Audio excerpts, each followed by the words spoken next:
हरि ओम।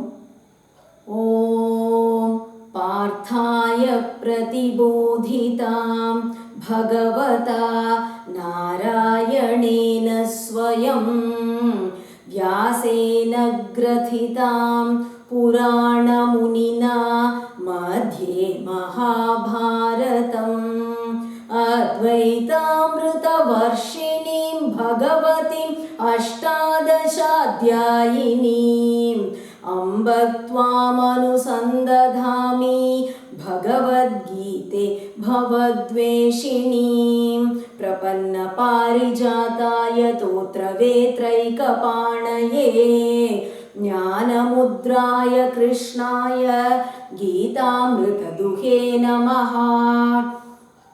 वसुदेवसुतं देवं कंसचाणूरमर्दनं देवकी परमानन्दं कृष्णं वन्दे जगद्गुरुं श्रुतिस्मृतिपुराणानामालयं करुणालयं नमामि भगवत्पाद शङ्करं लोकशङ्करम्।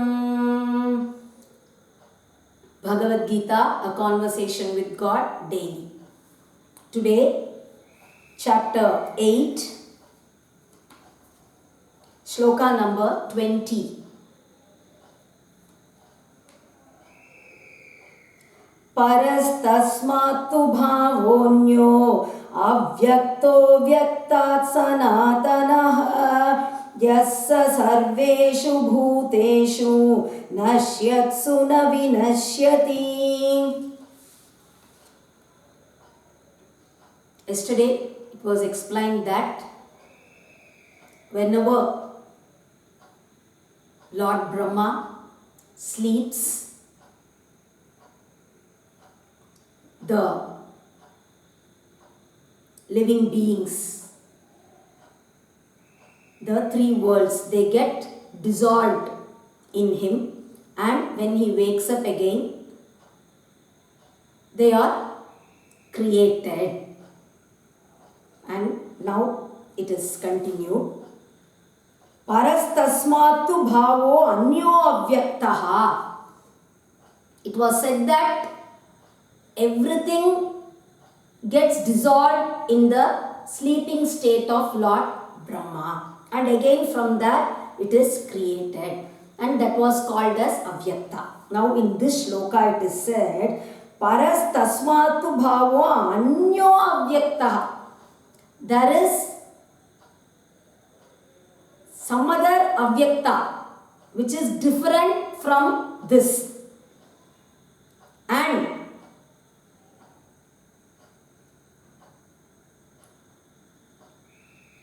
that avyakta, why is it known as avyakta? Because anindriya gocharaha.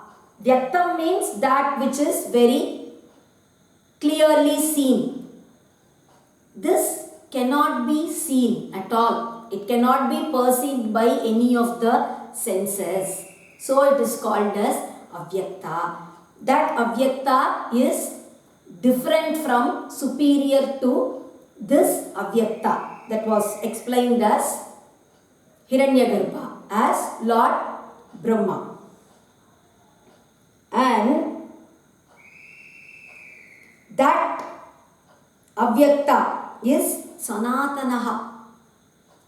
It has been since long. It has been there always. And sarveshu bhuteshu nashyatsu na vinashyati. Even when all the living beings are destroyed, even when Lord Brahma himself is destroyed, this avyakta is not destroyed. It remains then also. Avyaktoksara ityuktaha tamahuhu paramam gatim yam prapya na nivartante tadhama paramam mama. Okay, what is that avyakta? That avyakta is akshara, that which doesn't decay at all. It can never be destroyed.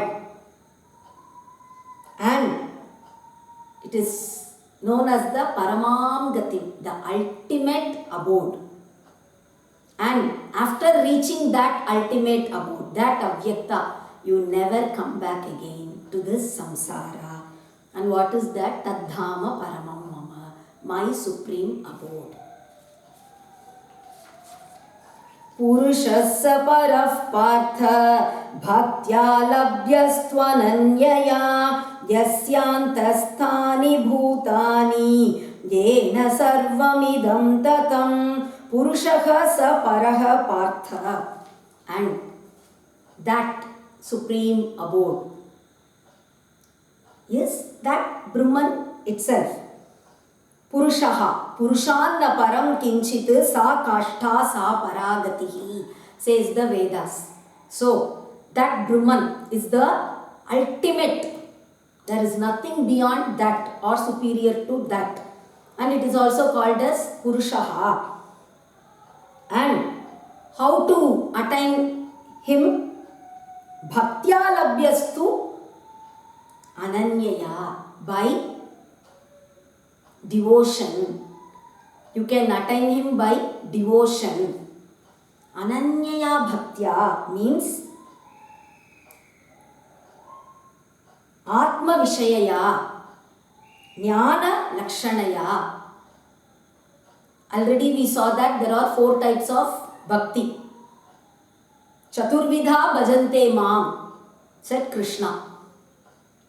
There are 4 types of devotees: the Arthi, Artharthi, Jignasu and Jnani. And it was said that Jnani is the best among them. He is superior to all the other 3. Tesham Jnani Nityayukta Eka Bhaktir Visishyate.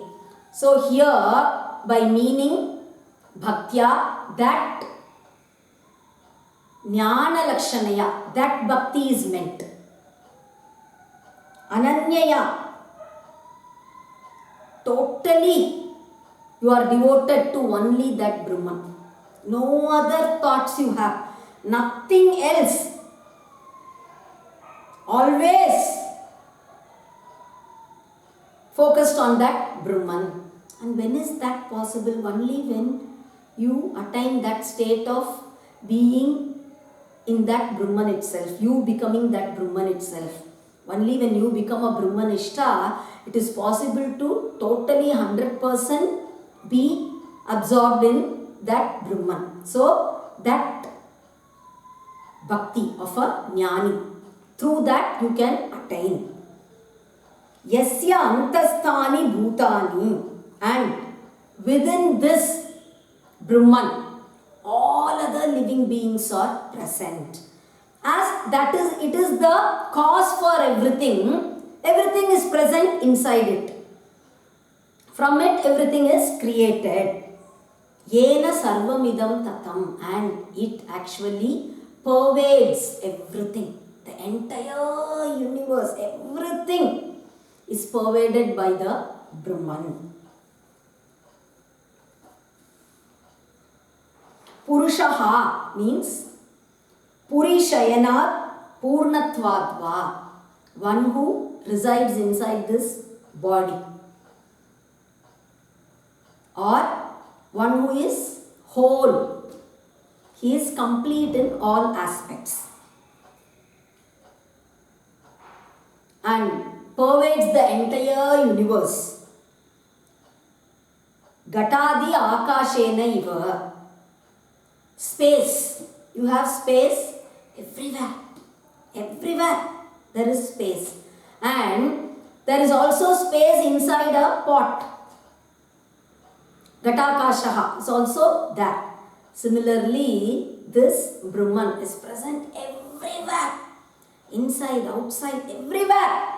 There is not a single place where it is not seen.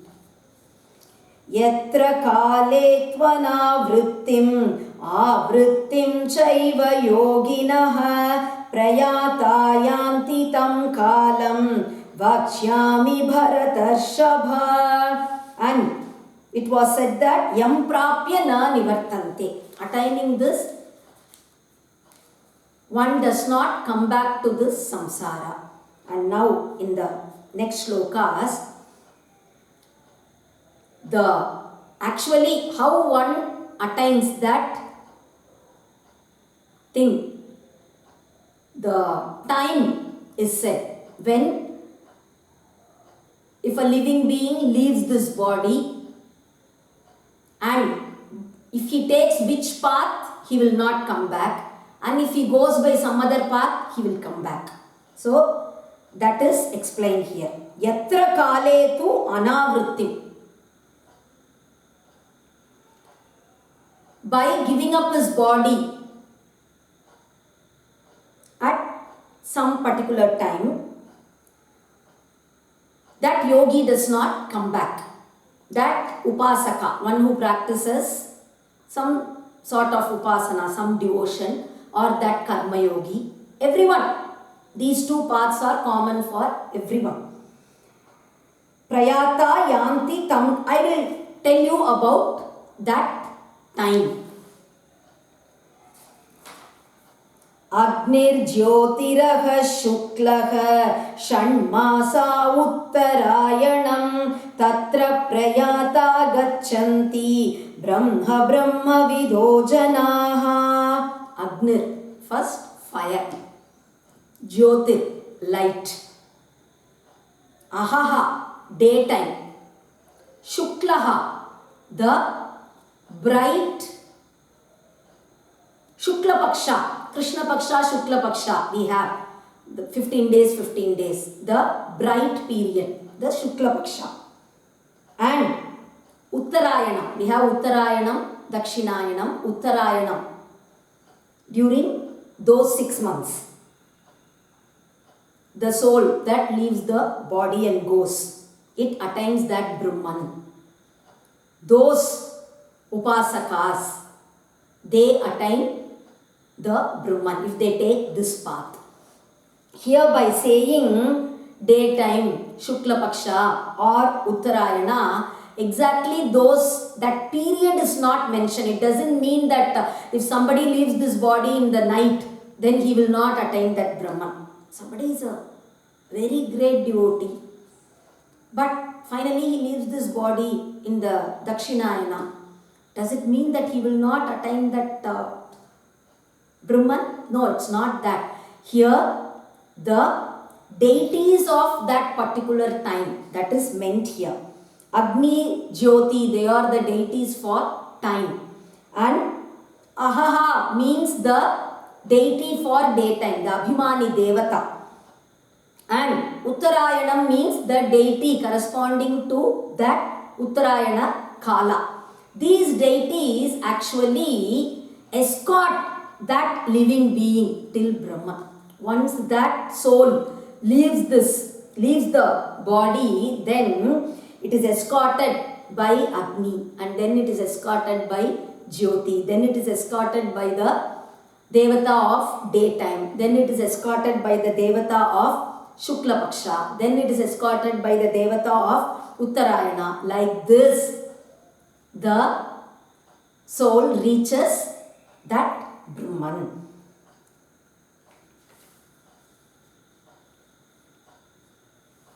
And this is meant for those upasakas, those who actually are so very devoted to the Brahman,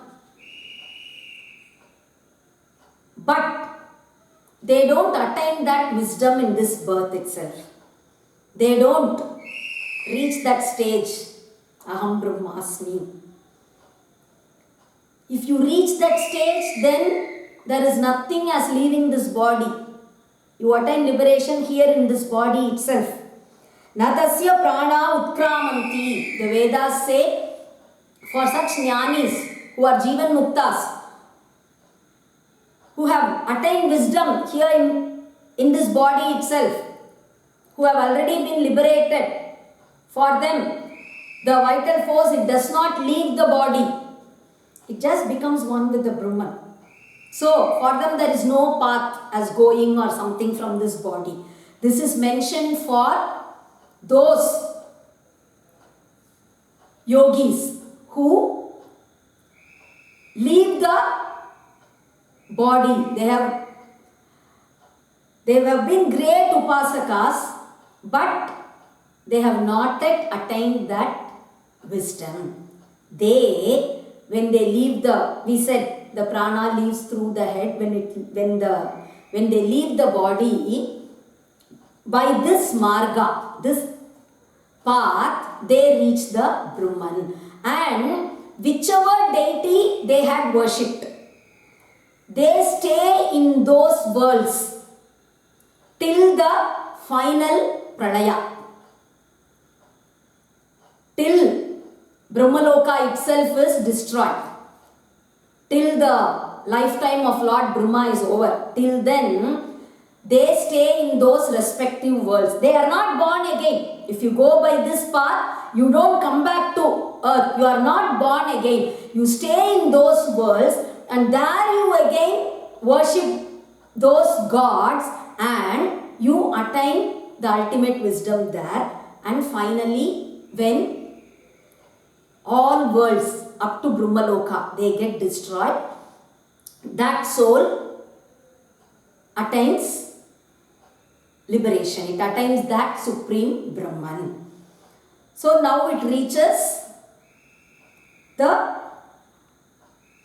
conditioned Brahman, and then finally it reaches that supreme Brahman.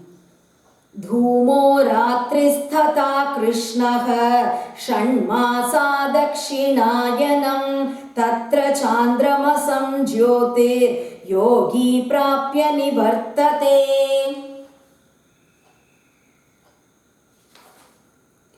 And next, that path is described, by which if a soul goes, it is born again. It comes back to this samsara. That path, dhumo, smoke, ratrihi, night. Krishnaha, it is the Krishna Paksha, the dark 15 days. And Dakshinayanam. By this path, these deities of these, they actually escort the soul, and the soul reaches the lunar light, the light of the moon. And after staying there and experiencing the pleasures of that world, it again is born on this earth. It is again born. So, those who perform various yajnas, various actions, there are so many, those who perform various actions, they actually take this path and they come back. They have not actually been so devoted towards God, and they have not become jnani also, but they have performed many good deeds. They haven't performed sins that they go to hell. They have performed many good deeds, and for enjoying that punyas, they go to this loka, and after experiencing their merits, that punya, the result of that punya, they are again born on this earth. Shukla Krishne gati hete jagata shashvate mate ekaya yatyana vrittim anyaya vartate punaha. So, Shukla Krishne gati hete, these two paths, the bright path, if you go by that path, then you are liberated. You get wisdom. So it is the bright path. The other is the dark path, because again you are born in this samsara, dukkhalayam, asashvatam. You reach that samsara. And these two paths are always there in this universe. Sashvate, it is always there. The various actions of this world, and then according to your merit or demerit attaining the various lokas, and according to your merit by the dark path, the Pitruyana, you attain the lunar light, and then again you come back. And if you are actually upasakas, a great devotee, then but not yet attain wisdom, by the Archiradi Marga, you attain that Brahman, and after staying in that world for some time, you finally get liberated. These two paths of light and darkness, they are always there. By one, you attain liberation. By the other part, you come back again to this samsara. Naite shruti partha janan yogi muhyati kaschana tasmat sarveshu kaleshu yoga yukto bhavarjuna. Now Krishna says, Arjuna, knowing these two paths, one will never get attracted to lesser things. Now that you know, even by attaining Swarga or even after attaining Brahmaloka, you will have to be born again. One will not desire for the pleasures of Swarga or of Brahmaloka. So, always Arjuna, Yoga Yukto Bhava, always be in union with God. Always be in union with that Brahman. Now, everything is lesser to that. Vedeshu yajneshu tapassu chaiva daneshu yat punya phalam pradishtam atyeti tat sarvam idam viditva yogi param sthanam upaiti chadyam. Vedeshu yajneshu tapassu chaiva daneshu yat punya phalam pradishtam. Whatever punyas have been said by the Shastras for learning the Vedas, mastering all the scriptures. If you do that, you get some sort of a punya. Yajneshu, performing various yagas in a very perfect manner with no mistakes at all. Performing it in a very proper manner. Tapassu, by performing various austerities, tapas, properly, by doing various penance, whatever you get. Daneshu, whatever you get by giving in charity. And all this, not that you don't do properly, everything done in the proper manner, in a very good way. After hearing this, whatever has been said in this chapter, one actually gives up the inclination, the desire for all this. Once now you know that whatever Shastras you learn, whatever great yajnas you do, whatever charity you give, or whatever great penance you perform, everything can take you only till that Brahmaloka. Then you will have to come back. Only devotion to God, devotion to that Brahman will fetch you liberation. Only by that you can attain liberation. So, now that you have heard all this, totally give up the interest in all this, the inclination to do all this. Always concentrate on that Brahman, on devotion towards God. And Atyeti tat sarvam, he just actually crosses over all these. He actually grows beyond all this. He thinks these are all inferior things. He is no longer interested in those. And Param sthanam upaiti chadyam, he reaches that supreme abode, which has been there right from the beginning, which has been the cause for everything. He attains that supreme Brahman. With this ends the 8th chapter of the Bhagavad Gita. Tomorrow we'll begin the 9th chapter. Hari Om.